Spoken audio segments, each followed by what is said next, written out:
Доаѓањето на животот е факт кој никој не може да го негира. Многобројни и документирани се податоците со кои тоа се потврдува. И не само обични, туку и цврсти се и непобитни доказите дека нивото на квалитетот на животот е толку кренато, што тој на граѓаните дури им станува и сладок. Овие 2 години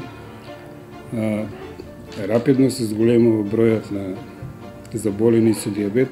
Шеќерните приказни не служат само за заблажување на реалноста, и таа јасно и недвосмислено покажува дека во земјата на животот се стасало до тоа ниво на развој во кое уште само малку, па ќе биде целосно остварена мисијата и навистина ќе нема кој да се збогува со него.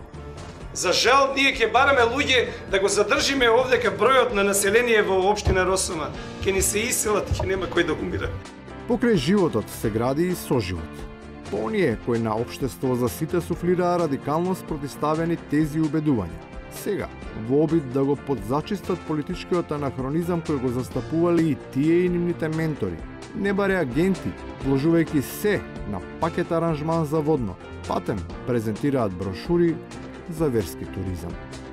Ја по некоја случајност, човекот што ме е животен сопатник, не ја знам бројката, во колку џамии, значи, за мојата сопруга и што беше протокол на двојца премиери, во колку џамии премиерите од ВМРО-ДПМН во својата политичка агенда имат влезено.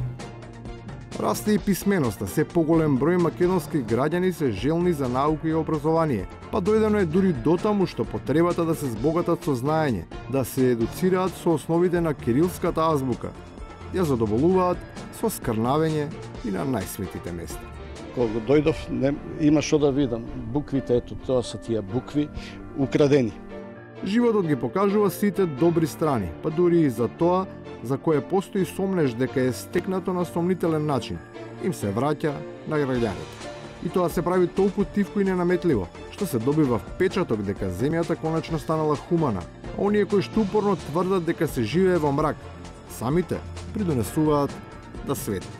Постојат примери во Република Македонија каде што нешто кога се донира и кога се дава, кога се помага, се сака да се истакне колку е некој голем и добар, меѓутоа се пофалил Јохан Тарчуловски на Facebook дека се донирани 2 лустери во манастир и тоа е тоа.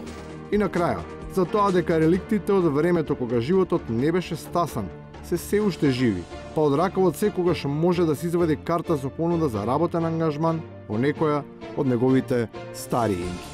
Вработете го на сител, бидејќи уште таа функција му не достига во биографијата. За жал, никому во резимето нема да му недостига таа референца од цели 11 години. Баш таму беше едно од средиштата од каде се пишуваа биографии за сите. За среќа, и за неа дојде живот.